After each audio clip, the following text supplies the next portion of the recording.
성경 봉독하겠습니다. 창세기 45장 1절에서 8절 말씀입니다. 요셉이 시종하는 자들 앞에서 그 정을 억제하지 못하여 소리질러 모든 사람을 자기에게서 물러가라 하고 그 형제에게 자기를 알리니 때에 그와 함께한 자가 없었다. 요셉이 방성되고 하니 애굽 사람에게 들리며 바로의 궁중에 들리더라. 요셉이 그 형들에게 이르되 나는 요셉이라. 내 아버지께서 아직 살아계시니까 형들이 그 앞에서 놀라서 능히 대답하지 못하는지라. 요셉이 형들에게 이르되 내게로 가까이 오소서. 그들이 가까이 가니 가로되 나는 당신들의 아우 요셉이니 당신들이 애굽의 판자라. 당신들이 나를 이곳에 팔았으므로 근심하지 마소서. 한탄하지 마소서. 하나님이 생명을 구원하시려고 나를 당신들 앞서 보내셨나이다.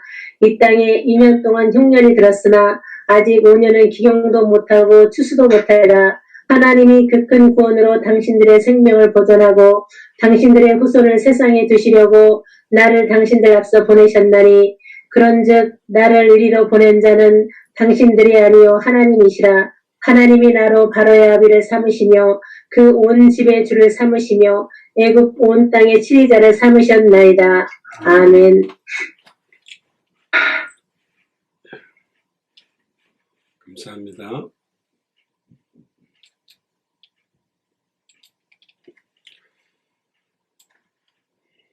기도하겠습니다. 주는 그리스도시요 살아계신 하나님의 아들이시나이다. 하나님, 오늘 특별히 예수 사랑교회 수요일 8시 30분 예배로 모였습니다. 특별히 창세기 45장 1절에 8절의 본문을 통해서 하나님이 생명을 구원하시려고 나를 당신들 앞서 보내셨나이다 라는 제목으로 하나님의 말씀을 대언합니다. 주일 예배와 연결해서 이번 주간에 저희들에게 주시는 하나님의 음성을 사실적으로 듣고 누리는 축복이 시작되도록 역사하여 주옵소서. 감사를 드리며 승리하신 주 예수 그리스도의 이름으로 기도드리옵나이다. 아멘.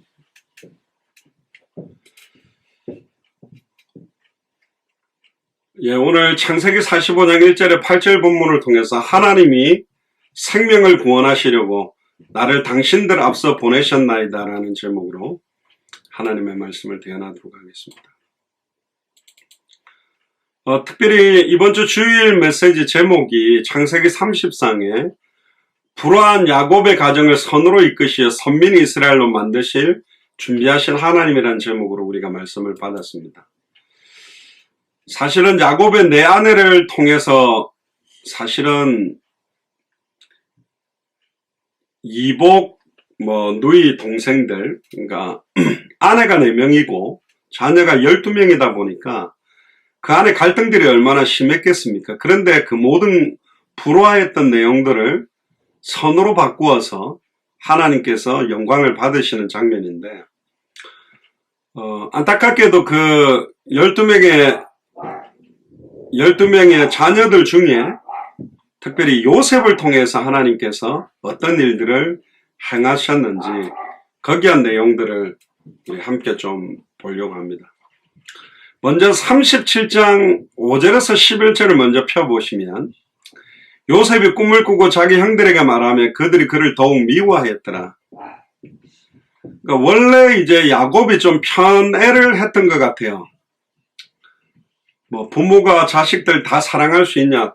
동등하게 사랑하지만 편애가 되는 경우들도 있겠죠. 특히 야곱은 라헬을 통해서 태어났던 요셉, 베냐민도 있습니다만 특히 요셉의 야곱이 굉장한 사랑이 있었던 것 같습니다. 그래서 형들과는 다르게 채색옷을 입히면서 그 채색옷을 입혔다는 것 자체에 여러 가지 좀 의미들이 있습니다. 그 당시에 사실 채색옷을 입을 수 있다는 것 자체의 신분, 또 역할들, 이 당시에는 대부분들이 목동들을 했기 때문에 유목민들이었기 때문에 목동들이 사실은 채색옷을 입진 않거든요. 신분적인 구별이 있었다는 겁니다. 어떤 면에서는 이 요셉이 사실은 오실 메시아의 또 중요한 역할들을 하는 부분들을 좀 보게 만드는 부분들이 들어있는데, 지금으로 말하면 11명 형제들한테는 그냥 마트에서 파는 거 이렇게 입히고 요셉한테는 명품 옷을 입혔다. 그렇게 해도 뭐 과언이 아니겠죠. 그러니까 대개 형들이나 동생들이 우리 야곱 아버지가 요셉을 특별하게 이렇게 좀 사랑하고 있구나. 그래서 굉장히 시기와 질투가 굉장히 많았어요. 근데 요셉이 꿈을 꾸고 그걸 형들한테 말하는 거예요. 6절에 보시면 37장 6절에 요셉이 그들에게 이르되 청하건대 내가 꿈을 들으시오. 우리가 밭에서 곡식 단을 묶더니 내 단은 일어서고 당신들의 단은 내 단에 둘러서서 절하더이다. 근데 조금 웃기지 않습니까? 목동들이잖아요. 곡식을 사실은 목축업이라는 말은 유목민이라는 말은 농사를 짓지 않고 풀이 나는 곳으로 양떼들을 이동하면서 그래서 텐트 천막들이 발전을 하게 되죠.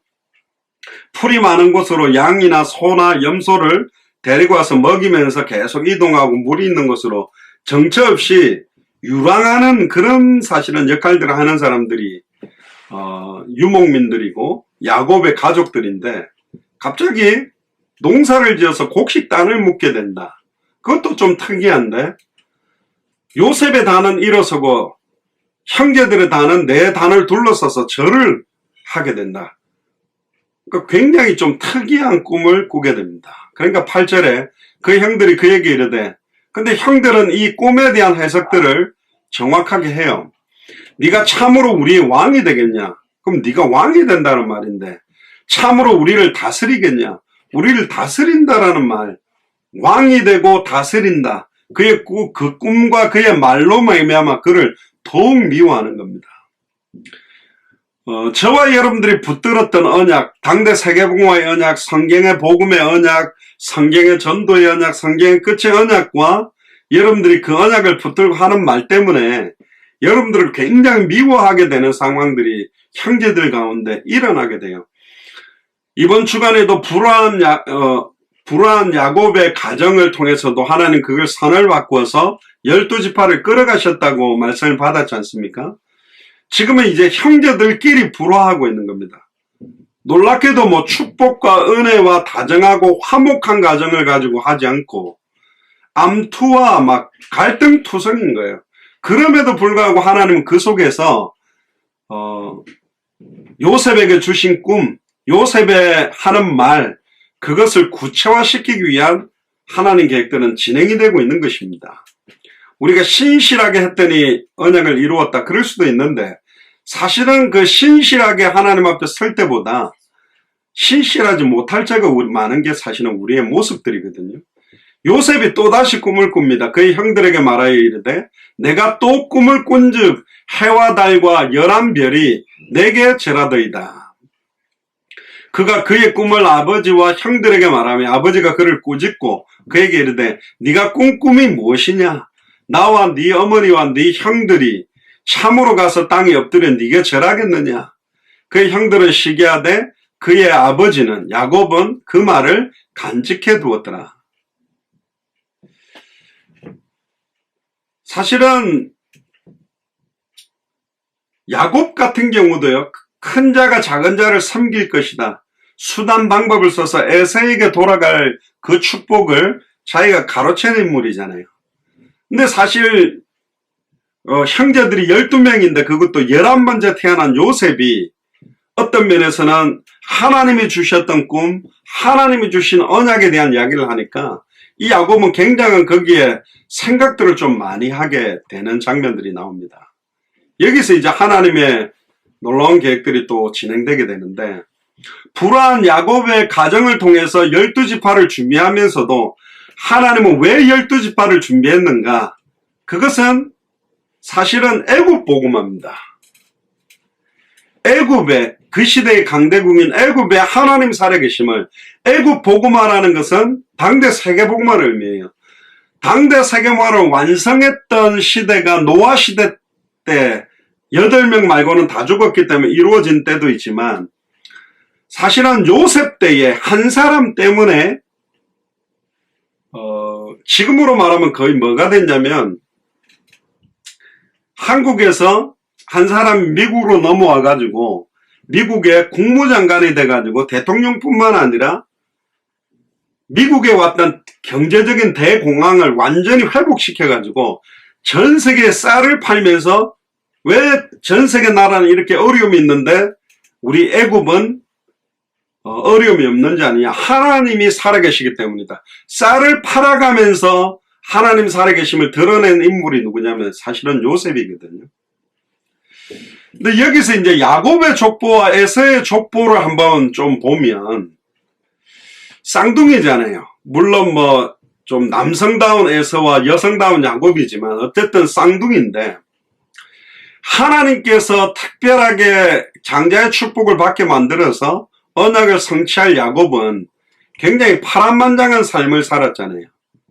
쫓겨나서 형을 떠나서 도망가고 삼촌 라반 집에서 거의 20년 가까운 시간을 갖다가 막 일하면서 평탄하지 못했습니다. 그리고 4명의 아내를 얻으면서 12명의 아들들이 굉장히 갈등하고 싸우고 있고 심지어 야곱의 자녀 중에는 12지파 가운데 살인한 아들도 있고 디나같이 성폭행당한 딸도 있고 또 며느리와 관계에서 자식을 낳은 아들도 있거든요. 유다와 다말에 대한 이야기죠. 그뿐 아니라 형제들이 공모해가지고 친동생을 갖다가 이복 동생입니다만은 노예로 팔아버린 집안입니다.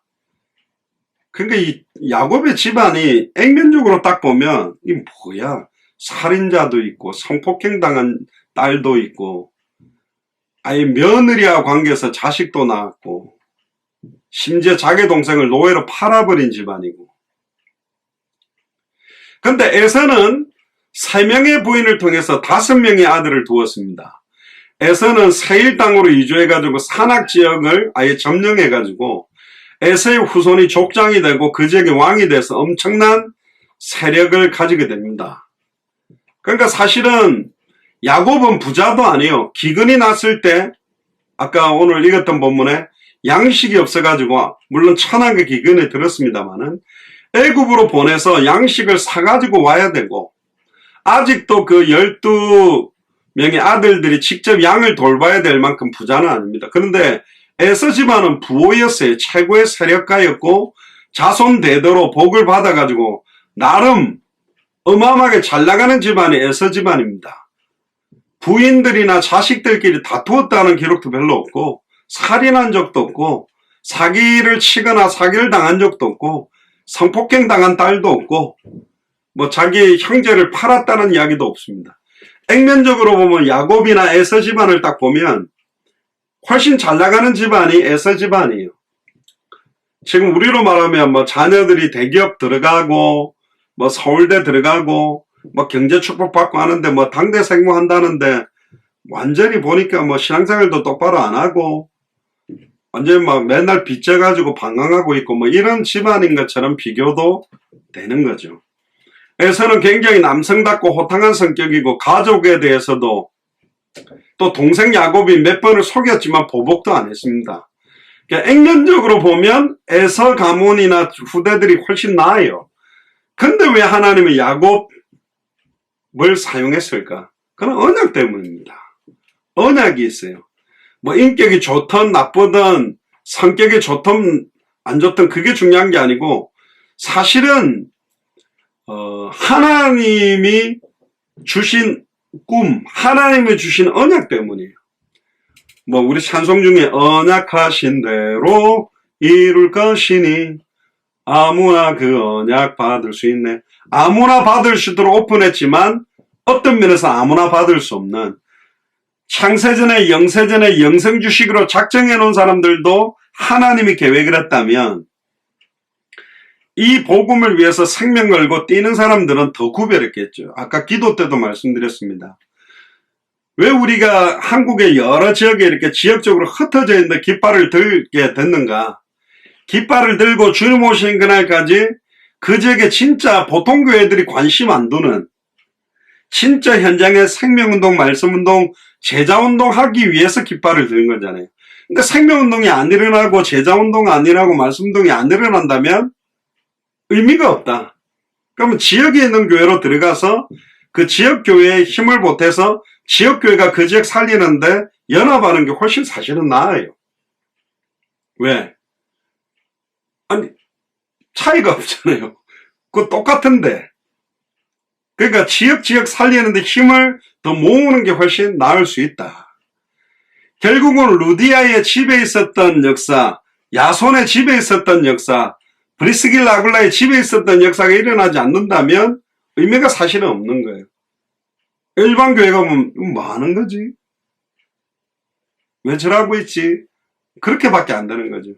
와, 저렇게 하려고 저렇게 인도를 받는 거구나. 이게 없다면, 그래, 진짜 현장 사랑하는 사람들이 현장에 저 사람 살리려고 저렇게 하구나. 진짜 전도 운동하려고 저렇게 하고 있구나. 그런 게 없다면, 뭐 하나 나가가지고. 이제 이렇게밖에 안 돼요. 그러니까 의미가 없는 거예요, 사실은. 교회가 또 하나 생겼다고 해서 하나님, 아이고, 교회 하나 더 생겼구나. 너무 기쁘다. 아니잖아요. 지금 교회는 너무 많잖아요. 큰 교회도 깨져가지고 뭐 부목사님 나가면서 교회 하나 차리고 전도사님이 사람 끌고 나가서 차리고 쪼개져서 많이 세우잖아요. 그런 교회는 많잖아요.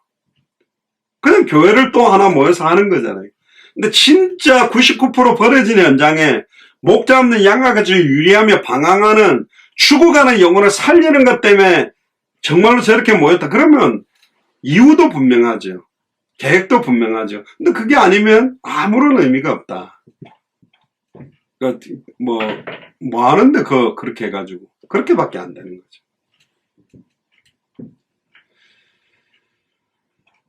거죠.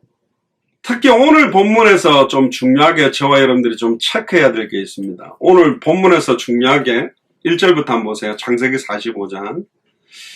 요셉이 시종하는 자 앞에서 그 정을 억제하지 못하고 소리 질러.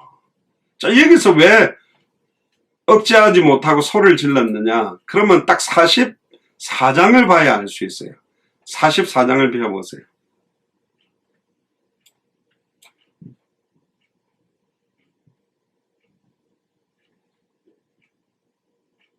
43장으로 가야 되겠습니다. 43장 1절부터 보니까요. 그 땅의 기근이 심해졌습니다. 그러니까 야곱이 이거 이렇게가 되겠냐. 우리가 애굽에는 쌀이 많다고 그러는데 가서 좀 쌀을 좀 받아오는 게 어떻겠는가. 그렇게 해서 사실은 출발하게 됩니다. 근데 여기 보세요. 43장 26절에 보세요. 요셉의 집으로 오매 그들이 그 집으로 가서 그 예물을 그에게 드리고 땅에 엎드려 절하니. 그래 돼 있어요. 아까 그 꿈에 대한 거 있잖아요. 네가 우리를 다스리겠냐? 네가 우리의 왕이 되겠냐? 우리 아버지와 어머니와 우리 형제들이 네게 절하겠느냐 그랬는데 창세기 43장 26절에 요셉의 집으로 오매 그들이 형제들이죠. 그 집으로 들어가서 그 예물을 그에게 드리고 땅에 엎드려 절하니. 형제들이 왔는 걸 요셉은 알잖아요. 이 형제들은 감히 그 당시에도 우리가 왕이나 높은 사람의 얼굴을 면전을 딱 볼 수도 없고 이미 수십 년이 흘렀기 때문에 요셉은 뭐 어디 종살이 하다가 죽었겠지 그런 생각을 했는데 자기 앞에 형들이 와가지고 딱 엎드린 걸 보고 자기들은 아무 생각 없이 엎드려서 절했지만 요셉은 자기가 어릴 때 꾸었던 꿈이 그대로 성취되는 것을 사실은 체험한 거죠. 그러니까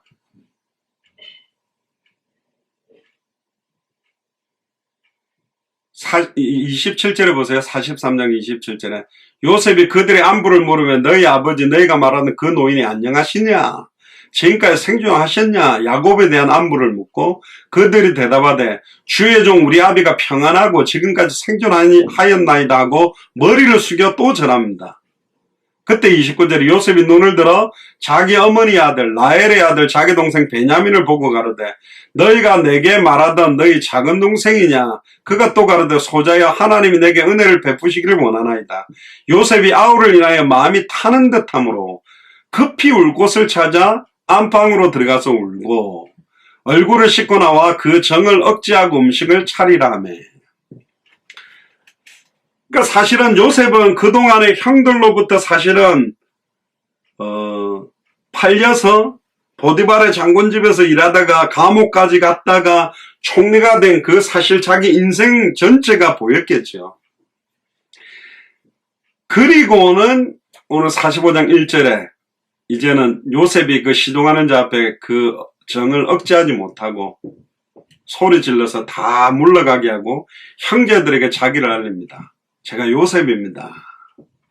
그리고 요셉이 막 방성되고 그러죠. 기뻐서만 운 게 아니라 사실은 자기의 그 평생의 억울함에 대한 보상적인 눈물도 있었겠죠. 사람인데 막 오늘 제목처럼 하나님이 생명 구원하시려고 나를 당선 앞서서 보내셨나이다. 하나님을 찬양합시다. 할렐루야. 그렇게 감정선이 없이 이야기했거냐. 아니죠. 보세요. 방성되고 그러게 애굽 사람한테 다 들리고 바로의 궁중에 들리도록 대성통곡을 한 겁니다. 요셉이 그 형들에게 이르되 나는 요셉이라 내 아버지께서 아직 살아계십니까? 형들이 그 앞에 놀라 능히 대답을 못했나. 딱 깜짝 놀라면서 드는 생각이 뭐였겠습니까? 아이고 죽었구나 이제 우리는. 그 생각밖에 없겠죠. 그러니까 요셉이 형들에게 이르되 내가 가까이 오소서. 그들이 가까이 가네 가로되 나는 당신들의 아우 요셉이니 당신들이 애굽의 판자라. 당신들이 애굽의 판자라고 먼저 이야기하죠. 맺혀 있어요. 사람인데 이게 없을 수 있겠습니까? 그런데 5절에 중요한 말씀을 합니다. 오늘 제목처럼 당신들이 나를 이곳에 팔았으므로 근심하지 마소서 한탄하지 마소서. 우리가 요셉을 팔았으니까 팔았던 요셉 애굽 총리 됐으니까 권력을 가졌으니까 우리를 아예 보복하고 죽이겠구나. 그런 생각하지 마세요. 그리고 오늘 제목에 나옵니다. 하나님이 생명을 구원하시려고. 이 생명은 요셉의 생명뿐만 아니라 사실은 12지파 전체에 대한 생명을 구원하시려고 나를 당신들 앞서 보내셨습니다. 그러니까 요셉은 사실은 팔려가는 모든 인생 여정 동안에 원망도 했을 겁니다. 원망 안 했을 리는 없어요. 늘 감사했겠냐? 아닙니다. 어떻게 하면 형들한테 복수를 할까 보복을 할까 이런 생각도 했을 거라고 봅니다. 그럼에도 불구하고 그런 모든 감정과 마음과 불화했던 마음, 원수처럼 생각했던 형제들, 또 가슴에 맺혔던 것들이 시간이 지나면서 하나님이 모든 자기의 인생 전체 여정을 통해 변화시켜 나가면서 결국은 하나님이 나와 우리 12지파의 가문의 생명을 구원하시려고 형제들 앞서서 먼저 사실은 애굽으로 보내셨구나. 하나님의 숨겨진 계획을 찾았던, 그러니까 모든 것들을 승화시킨 제목들로 형제들에게 메시지를 전달하는 겁니다.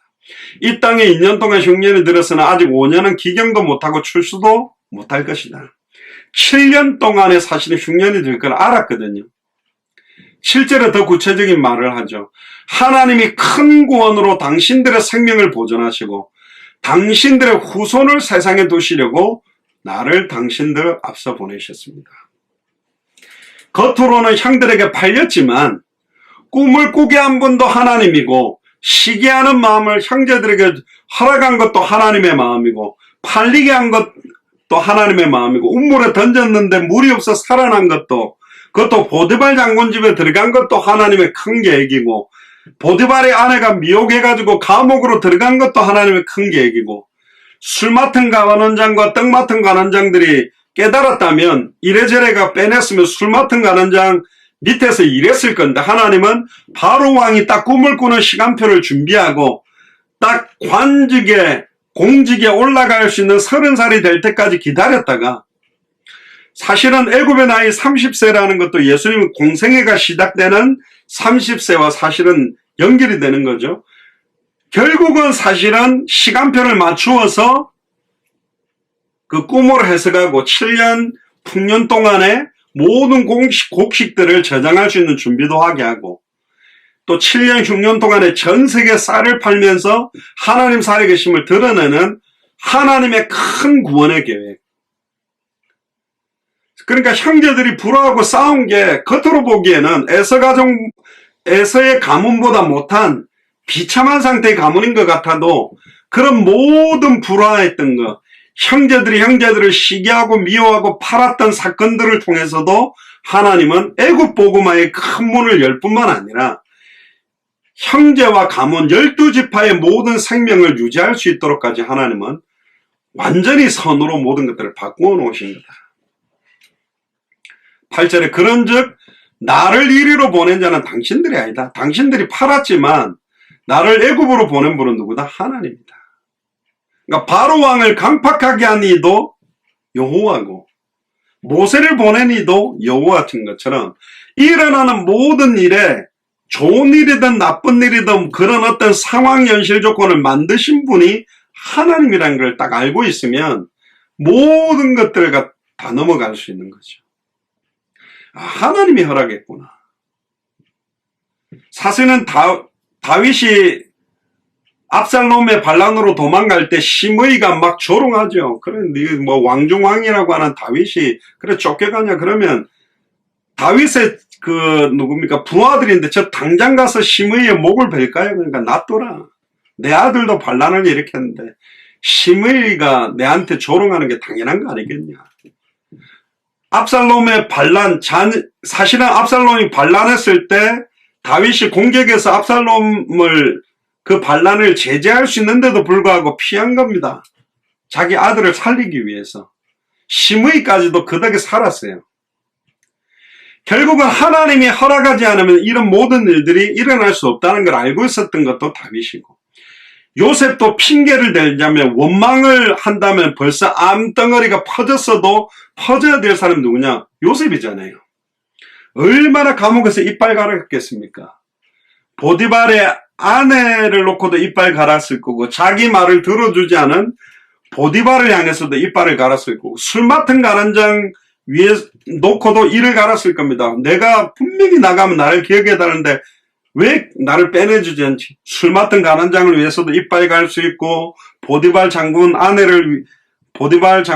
아내를 놓고 이빨 갈 수도 있고, 자기를 팔았던 형제를 놓고도 이빨 갈 수도 있을 겁니다. 근데 보니까 요셉이 암이 안 걸린 거 봐서는, 암 걸려가지고 안 죽은 걸로 봐서는 계속 그 과정 속에 하나님의 계획을 찾았던 것 같습니다. 하나님, 이건 뭐죠? 왜 이 상황입니까? 결국은 형들이 와서 딱 자기 앞에 엎드려 절하는 언약이 딱 성취된 걸 보고는 결국 하나님이 큰 구원으로 당신들의 생명을 보존하고 당신들의 생명뿐만 아니라 12지파를 이어갈 후손들을 세상에 두시려고 나를 당신들 앞서 보내셨다. 결국은 예수님이 말씀이 육신을 입고 이 땅에 오셔서 십자가 죽음과 부활로 단번에 영원히 하나님 만나는 길을 열고, 단번에 영원히 죄와 저주에서 해방되는 길을 열고, 단번에 영원히 사탄 마귀 귀신 사망권세를 깨뜨리고 승리하는 길을 열고 예수님이 천국으로 가 계시잖아요. 그리고 다시 와서 너희는 마음에 근심하지 말라. 하나님을 믿으니 또 나를 믿으라. 내 아버지 집에 갈 곳이 많도다. 처소가 예비되면 다시 와서 너희를 나 있는 곳에 있게 하겠다. 예수님이 다시 와서 우리를 천국으로 인도하듯이 요셉이 어떤 면에서는 이스라엘 민족들을 고센 땅으로 끌고 와서 생명을 보존케 하고 최고의 우상 숭배하고 하나님을 대적했던 나라 애굽을 하나님이 살아계심을 드러내는 왕까지도 요셉의 하나님을 인정할 수밖에 없도록 완전히 뒤바꾼 것처럼 여러 가지가 요셉이 메시아의 그런 역할들을 사실은 투영하고 있는 거죠. 8절에 보면 그런즉 나를 이리로 보낸 자는 당신들이 아니요 하나님이시다. 따라해 보시기 바랍니다. 그런즉 나를 이리로 보낸 자는 당신들이 아니요 하나님이시다. 나를 이런 상황 현실 조건으로 가게 만든 거는 내가 어쩌다가 저런 남편을 만나서 저런 아내를 만나서 어떠다가 저런 내 친척들 형제들이나 자매들에게 받아서 아니에요. 내가 지금 딱 이 상황 이 조건으로 들어오게 된 거는 그 사람들이 아니요 하나님입니다. 나를 이리로 보낸 분, 나를 성경의 복음 속으로, 성경의 전도 속으로, 성경의 끝, 당대 세계의 언약 속으로 보낸 분은 다른 상황 조건 이유가 아니라 하나님이라는 거죠. 하나님이 나로 바로의 아비를 삼으시며 그 그 온 집의 주를 삼으시며 애굽 온 땅의 치리자를 삼으셨다. 결국 하나님의 계획은 바로의 아비를 삼고 온 집의 주로 삼고 애굽 온 땅의 치리자로 애굽 복음화, 당대 세계 복음화를 하기 위해서 하나님이 나를 이곳으로 보냈다.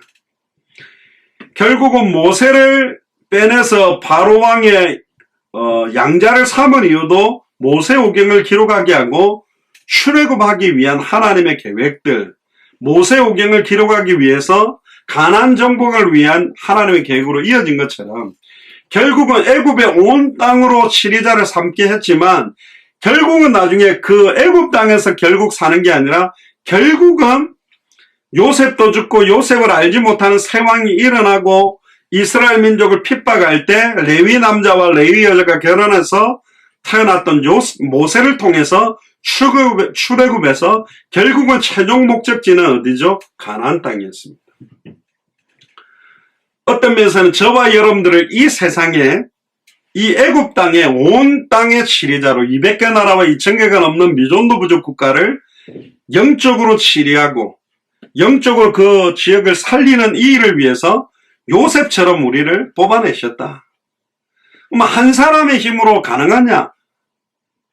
하나님이 함께하면 한 명이 아니라 1000명하고 한다고 해서 되는 게 아닙니다. 기도원의 300용사처럼 왜 전쟁을 하기에 좋은 사람들은 다 빼버리고 그 기도원 300용사를 뭐 추려서 이렇게 용사들을 모았다고 우리는 보지만 다음에 기회가 있으면 용사가 아닙니다. 가장 연약하고 겁 많은 사람들 물 먹으면서 정탐 뭐 사주 경계를 했다. 그렇다기보다는 그렇게도 볼 수 있는데 성경이 말하고자는 물 먹으면서까지 이렇게 탁탁탁 뭐 적용하나 안 하나 사주 경계를 잘하는 용사를 뽑았다기보다는 겁이 많아가지고 두리번두리번 한 거예요. 기도원 300명 용사라기보다는 300명의 어떤 면에서는 연약한 자들을 데리고도 하나님의 승리하게 할 수 있다는 겁니다. 용사 중 용사가 아니라 미련한 자 300명 모아도 멸시받는 자 300명 모아도 천한 자 300명 모아도 아무것도 없는 자 300명 모아도 하나님이 하면 되는 거예요. 다니엘과 사드락 메삭 아벳느고 결국은 4명을 통해서 바벨론의 하나님 살아계심이 나타났기 때문에 많은 숫자는 아닙니다. 그러니까 하나님이 사용하는 사람 한 명이 일어나면 이런 일들이 분명히 일어나는 것이다. 특히 이제 12지파에 대한 부분을 조금만 더 확인을 해보고 좀 마무리를 하겠습니다.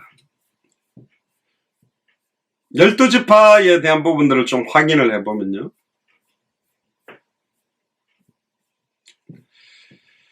이스라엘의 12지파는 르우벤, 시므온, 유다, 이사갈, 스불론, 단, 납달리, 갓, 아셀, 에브라임, 므낫세, 베냐민 이렇게 있습니다. 근데 여기 이름이 빠진 사람들이 있어요. 지금 조금 전에 우리 나누었던 본문에 나왔던 주인공으로 나온 요셉 이름이 없어, 그죠?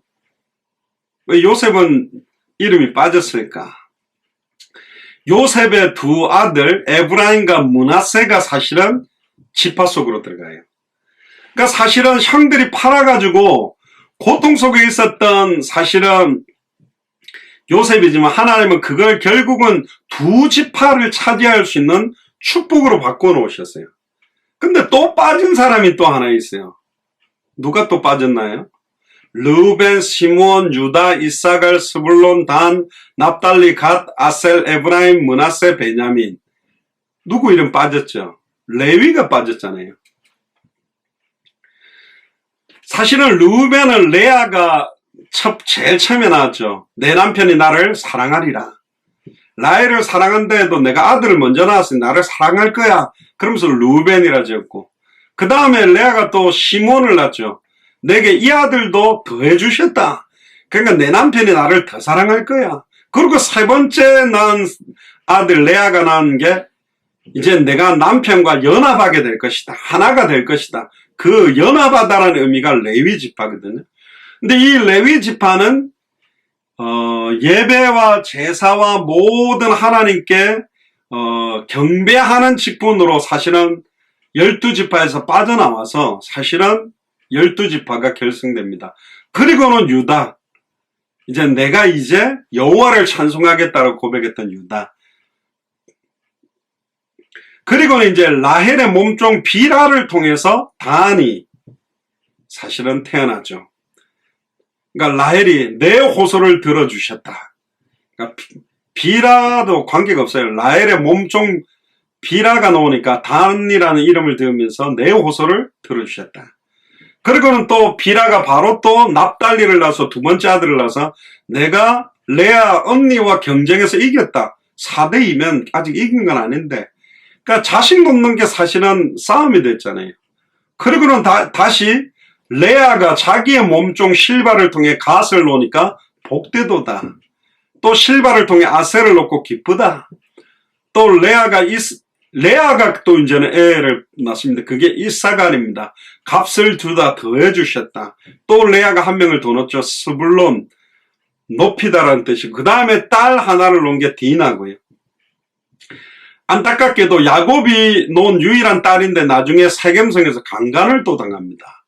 그리고는 이제 태가 닫혀 있었던 라헬이 드디어 아들을 낳아서 요셉, 그리고 요셉은 내게 더해 주셨다. 베냐민은 오른손의 아들이다. 그런 뜻으로 넣게 됩니다.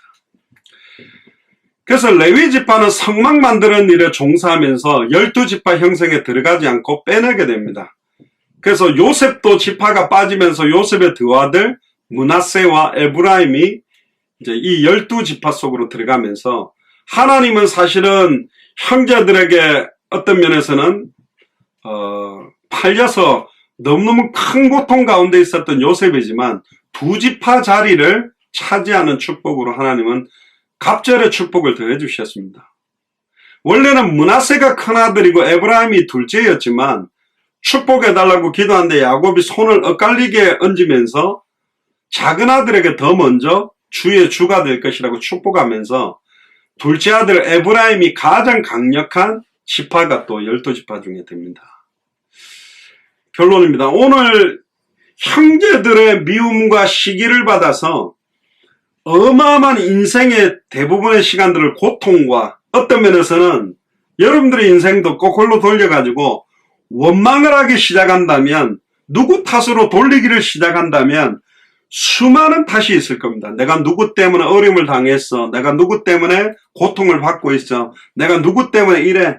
그러나 하나님은 생명을 구원하시려고, 하나님의 큰 구원을 이루기 위해, 애굽 땅의 온주를 삼기 위해 진짜 예수가 그리스도라는 이 복음을 간절하게 붙들게 하기 위해서 사실은 우리를 인도해 주신 완벽한 하나님의 소원과 계획에 인생 여정을 우리를 인도해 주신 겁니다. 그걸 깨달아야만 진정한 참된 감사가 회복되게 돼 있어요. 그러니까 인생 전체가 가슴에 못이 박힌 상태로 내가 누구 때문에, 누구한테 어려움을 당해서, 누구한테 사기를 당해서, 누구한테 빚을 져서, 누구한테 어려움을 당해서, 저 사람이랑 내가 결혼해서, 내가 이 여자를 만났기 때문에, 내가 이 남자를 만났기 때문에, 내가 이런 자녀를 뒀기 때문에 수많은 이유와 핑계와 원망거리가 있는지 모르겠는데 하나님은 그 모든 것들을 가지고 선을 이루셔서 하나님이 원하시는 세계복음화를 이루려고 하시는 거다. 생명을 구원하려고 저와 여러분들을 앞서 보내서 이 언약을 붙들게 한 겁니다.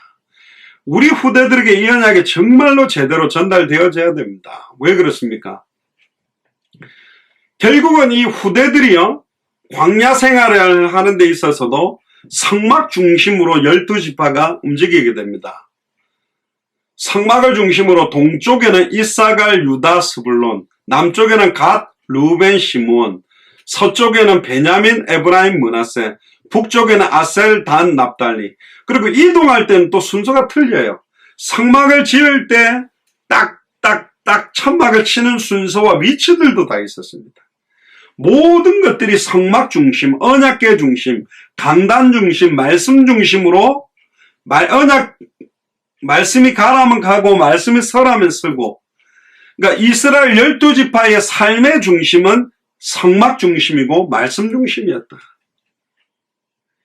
결국은 광야 40년을 넘어서서 가나안을 정복할 때도 언약궤를 따라서 요단강이 끊어지고 언약궤를 따라 돌면서 열고도 무너뜨려지고 결국 언약궤를 둔 곳에 하나님의 성전이 지어진 것처럼 진짜 성경의 복음의 언약, 성경의 전도의 언약, 성경의 끝의 언약이 있는 그곳이 하나님의 영적인 성전인 겁니다.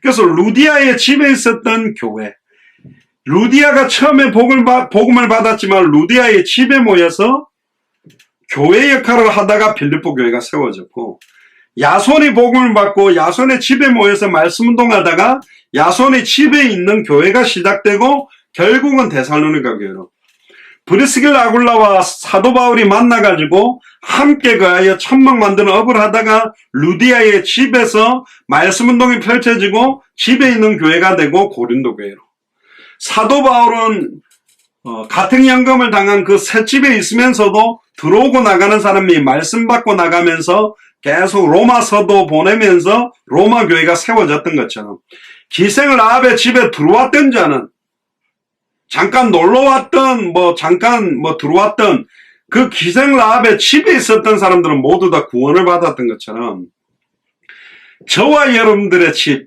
저와 여러분들의 깃발 들고 있는 그곳에 진짜 영적인 도피성, 정말로 기생 라합의 집에 있었던 역사, 루디아, 야손, 브리스길라 아굴라, 사도 바울의 집에 있었던 그런 역사가 있어야만 우리가 당대 세계복음화는 깃발을 든 교회다, 그렇게 말할 수 있어요. 그게 없다면 아무 의미가 없어요. 그게 없이 계속 용쓰고 있다, 하나님 뜻 아닌 것 같아요. 그럼 지역에 있는 교회들하고 힘을 합해서 그 지역 복음화를 돕는 게 훨씬 낫다. 그럼 찢어져가지고 깃발만 들고 있는 건 아닌 것 같아요. 진짜로 여러분들이 그 응답, 또 그게 지역 살릴 수 있는 그게 안 된다면 지역에 있는 교회로 힘을 모아서 그 지역 복음화를 위해서 동력하는 게 훨씬 나을 수 있다. 제가 센터빌에서 지금 이렇게 함께 동력하는 분은 우리 예수사랑교회나 마라나타 미셔널 철치로 오라고 제가 한 적도 없고 올 필요도 없어요. 각각 주은의 교회 또 다른 교회 나가는 분들이 지역 복음을 위해서 연합하는 거예요. 그 지역을 살리는 게 하나님 계획이지, 누구 교회냐, 어느 성도냐, 10,000명교회가 10,100명이든 10,50명이든 9,900명이든 숫자가 좀 늘고 줄고가 중요한 게 아니라 과연 현장을 살리는 교회가 있냐, 현장에 정말로 말씀동하고 제자를 세우는 교회가 있는가. 하나님의 관심은 어마어마하게 큰 대형 건물이 아니에요. 그래 예수님이 돌 위에 돌 하나 남지 아니하고 무너질 거다 그래서 지금도 예루살렘 성전은 세워지지 못하도록 무너뜨린 상태입니다. 예수님은 건물 짓는 데 관심이 없다니까. 너희가 하나님의 성전인 것과 하나님의 성령이 너희 안에 가는 것을 알지 못하느냐. 진짜 예수가 그리스도라는 비밀을 가진 자를 통해서 추수할 곡식들이 휘어져 있는데 그 곡식들을 추수할 일꾼들을 보내달라. 그 추수할 일꾼이 일어나는 게 하나님 계획이에요.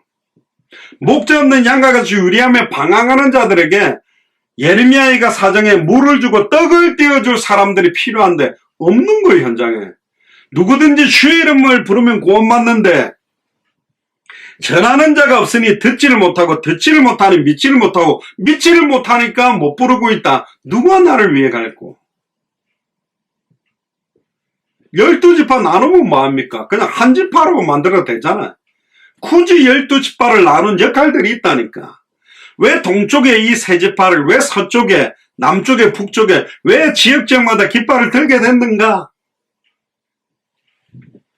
그러니까 사실은요, 거기에 대한 하나님 계획이 사실 없다면 사실 의미가 없어요. 물론 지금 각 교회들이 지금도 팬데믹 시대라서 다 같이 모여서 예배를 못하기 때문에 처음에는 저희 교회 인터넷으로 예배한다고 막 이상한 교회 아닌가 그랬는데 지금 다 그렇게 하잖아요.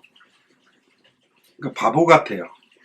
그러니까 근데 지금 아마 팬데믹이 저는 개인적으로 볼 때 내년에는 이제 풀리지 않겠습니까? 그러면 사실은 어떤 상황에서도 하나님은 하나님의 계획을 이루고 계시다. 요셉이 구덩이에 빠졌을 때, 야, 태양과 달과 별이 절하며 볕단들이 절한다는데, 이루어지고 있어? 대답하기 어렵죠. 쇠고랑 차고 팔려가는 요셉한테 이게 꿈이 이루어지는 거야? 요셉도 대답할 수가 없어요.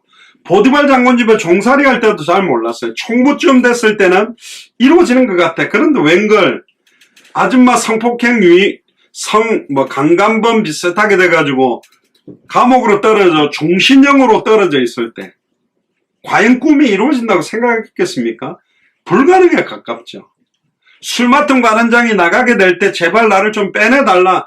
그때는 뭐 꿈이고 뭐고 간에 감옥에라도 좀 빠져나가면 좋겠다. 이 상황이었지만 하나님은 모든 일들을 그 가운데서도 현실 상황 조건은 구덩이고 현실 상황 조건은 쇠고랑 차고 걸어가고 있고 현실 상황 조건은 종살이를 하고 있고 현실 상황 조건은 감옥에 죄수로 있지만 하나님은 총리로 세우는 언약을 이루고 있었다. 절대로 그 과정 속에서 낙심하고 좌절할 필요도 이유도 없다. 왜? 하나님은 언약하신 대로 이룰 거기 때문에. 하나님이 생명을 구원하시려고 큰 구원을 이루시려고 온 애굽에 주로 세우기 위한 과정으로 가고 있다. 그래서 그 과정을 넘어서서 결국은 하나님의 이 언약을 이루시는 것을 볼 때 진짜 내가 어릴 때 하나님이 주셨던 그 꿈이 그 꿈대로 이루어졌구나. 말세 때는 모든 육체에다가 성령을 물붓듯이 부어 남종이나 여종이나 어린아이나 늙은이나 젊은이가 꿈을 꾸고 환상을 보고 예언을 하게 되는 것처럼 어떤 꿈, 어떤 환상, 어떤 예언이냐. 200개 나라와 2000개가 넘는 미존도 부족 국가가 살아나고 우리 예수사랑교회 지역마다 깃발 들고 있는 지역마다 생명운동 계속 일어나는 교회가 있냐? 거의 별로 없습니다. 전도 안 합니다. 팬데믹 시대 때 하는 교회냐? 거의 없다니까요. 그럼에도 불구하고 생명운동이 지속되는 교회가 나온다? 말씀운동이 지속되고 제자가 세워지는 교회가 나온다? 그렇구나. 그래서 저 교회가 필요한 거구나. 이 상황에서도 전원 응답을 받고 있구나. 그러니까 저렇게 따로 모이는 거구나. 그렇게 돼야죠. 그런 게 하나도 없으면 죄송합니다. 입만 살아가 예수는 그리스도 성경복음 성경적 성경 끝. 근데 아무것도 없어. 그거 좀 강하게 확실하게 말하는 거 외에 일반 교회하고 차이가 없는 삶이다. 뭐 크게 그게 없는 거잖아요. 물론 그것도 요셉의 삶의 과정처럼 가고 있는 중이다. 그렇게 말하면 뭐 그것도 맞는데요. 지금 이게 1년, 2년, 3년, 4년, 5년 계속 복음을 들어가는 과정 속에 많은 생각들을 바꾸셔야 됩니다. 제가 주일 때도 말씀드린 것처럼 이게 뭔가 아무런 변화가 없고 아무런 응답이 없고 아무런 이런 것들이 없는 상황들은 거기에 왜 하나님이 나를 이런 상황 속으로 계속 가게 하는가에 대한 계획들도 찾아야 된다. 사람들은 사실은 안주하게 돼 있고 나투하게 돼 있고 무감각하게 돼 있어요. 저희 교회 같은 경우는 원래 8시 반이면 8시부터 찬양을 했었잖아요. 근데 이제는 8시 반에 찬양해서 9시에 메시지를 해. 왜 이래 됐냐? 간단한 겁니다. 미리 인터넷으로 예배하기 때문에 함께 모여 찬양하는 것보다 그거 하니까 좀 일찍 한 30분 찬양을 하고 메시지를 해야지 했는데 계속 8시에 찬양해서 8시 반에 하니까 8시에 들어오셔서 같이 찬양을 해야 되는데 찬양하다 보면 들어오는 분들이 8시 돼서 들어와요. 찬양은 8시 반 돼서 들어와. 그러니까 찬양을 안 하고 메시지만 들으려고. 저는 말씀드린 그럴 것 같으면 그냥 유튜브에 여러분들이 이렇게 검색해갖고 듣고 싶은 거 한 개씩 들으면 돼요. 예배란 건 다르잖아요. 함께 하는 거잖아요. 그러다 보니까 이제 점점 8시 반에 사람들이 쑥쑥 들어오는 게 이분들도 찬양을 해야 되니까 찬양을 5분 늘어져, 10분 늘어져, 20분 늘어져. 그러다 보니까 이제 8시 반에가 9시까지 돼버린 거예요. 근데 8시부터 9시까지 찬양할 수는 없으니 8시 반에씩. 이제 나중에 어떻게 되겠죠? 어떻게 되냐? 제 생각인데 요 좀 한 몇 달 지나면 이제 또 어떻게 될까요? 9시부터 찬양을 해가 9시 반까지 갈 수도 있어요. 사람이란 거는 좀 더 자자, 좀 더 눕자, 안주하고 나태하고 귀차니즘 안 하게 되는 게 우리라니까. 그래서 사도 바울은 내 몸을 쳐서라도 그리스도께 복종하게 되기를 원합니다. 결국 우리가 영적으로 깨어있지 않으면 점점 그래서 기성교회는 아예 현장이고 뭐 그런 말도 안 꺼내고 무슨 생명운동이요. 좀 더 부담되는데 그냥 와서 편안하게 은혜만 받고 그냥 누리세요. 치유하고 은혜. 그러니까 아예 현장은 그냥 별나라 이야기가 되어버린 거예요. 근데 초대교회 보면 성전에 있든지 집에 있든지 예수는 그리스도라 가르치기와 전도하기를 그치지 않았던 교회가 2000년이 지나면서 현장을 살리기는커녕 현장에 관심도 없고 교회 오는 것도 힘든 상태로 아예 전락돼 버린 거예요. 그래서 오늘 요셉의 일생의 고백들을 보면서 저와 여러분들이 내게 일어났던 모든 상황 현실 조건, 내가 누구 탓으로 돌리고 원망으로 돌리고 누구 때문이라고 돌리면 핑계거리 없는 사람 없잖아요. 핑계 없는 무덤은 없다. 처녀가 임신을 해도 할 말이 많다는 것처럼 모든 게 나름의 이유와 핑계는 있어요. 그런데 진짜는 뭐냐? 하나님이 생명을 구원하시려고, 하나님이 큰 구원을 이루시려고, 하나님 애굽의 온 치리자와 주를 삼기 위해 하나님의 성경의 복음의 인생의 해답을, 성경의 전도의 인생의 응답을, 성경의 끝의 인생의 결론을 내리게 하려고 당대 세계복음화를 위하여 우리들을 인도하고 계시다. 그렇다면 영적인 모든 기진이나 차질을 깨어야 돼요. 저도 지금 한 2년 동안 저 센터빌 연장을 계속하는 게 하나의 은혜인 것 같아요. 이게 저 혼자 했으면 못했어요. 너무너무 몸이 피곤하고, 그래서 제가 뭐 지금까지 뭐 2년 동안 그래도 한 10번, 한 15번 정도는 못 나간 날도 있다니까, 몸이. 제 아내가 대신 나가기도 하고. 거기서 최미애 권사님 간이식 수술 받아야 되고 막 몸 안 좋은데도 저분이 지속을 하니까, 아이고, 간이식 받아야 되는 분도 나오는데 내가 좀 피곤하다 못 나겠냐. 그러다가 팀들이 붙어가지고 사실은 혼자서 하기 어려우니까 동력할 수 있는 팀들이 생겨서 연합해서 가는 거예요. 은혜죠. 그래서 사실 지역마다 깃발 들고 있는 여러분들 혼자가 아니라 함께하는 분들, 이분들이 사실은 영적인 팀의 역할들을 하는 거고, 영적인 이스라엘, 영적인 12지파의 역할들을 하는 분들이다. 결국은 저와 여러분들이 이게 이제 12지파의 개념이 이어져서 예수님의 12제자의 개념. 결국은 이 10이라는 것이 뭐 성경의 영적인 완전수라고도 볼 수 있는데, 여러분들 각각 지역을 나는 왜 이렇게 예배를 하지? 나는 왜 예수사랑교회 이렇게 화상을 연결해서, 목사님 가정은 미국 워싱턴에 있는데 지금 왜 한국에 이렇게 해서 예배를 하고 있지? 거기에 대한 의미들을 새롭게 좀 확인하고 깨달아 보시기를 바랍니다. 그래서 우리가 또 하나의 교회, 또 하나의 무슨 모임을 위해서 이렇게 하는 거냐? 진짜 많은 교회들이 하지 않고 있는 것들을 하기 위해서, 진짜 하나님의 절대적인 계획과 뜻을 이루기 위해서 이렇게 하고 있는 것인가? 다시 한 번 더 하나님의 계획들을 찾아보시고 또 인도 받으시는 그런 시간이 되기를 주님 축복합니다. 기도하겠습니다. 지금은 우리 주 예수 그리스도의 은혜와 하나님의 크신 사랑하심과 성령님의 내주인도 역사교통 충만하심이 하나님의 큰 구원을 위해, 생명보존을 위해 애굽의 온 땅의 치리자로 삼기 위한 계획으로 요셉을 불러내신 것처럼 액면적으로는 형들에게 팔리고 수많은 고통 가운데 생명의 위협과 너무나 많은 상처 속에 살아왔던 요셉이지만, 요셉이 어릴 때 꾸었던 그 꿈이 성취되는 것을 보고 또 하나님께서 언약하신 대로 모든 것들을 이루신 것을 확인하고 하나님께 영광 돌리며 전 세계에 하나님 살아계심을 드러냈던 요셉의 삶처럼 단 한 번밖에 없는 우리의 삶이 성경의 복음 때문에, 성경의 전도 때문에, 성경의 끝 때문에 내 남은 인생을 주께 드리기로 결단하는 우리 예수사랑교회 마라나타 미션을 철치의 모든 교육자들과 중직자들과 성도들과 우리 후대들 머리 위에 함께 동력하고 있는 모든 55개가 넘는 나라의 선교사님들과 그 교회와 현장 위에 식물로부터 영원토록 항상 함께 계실지어다. 아멘.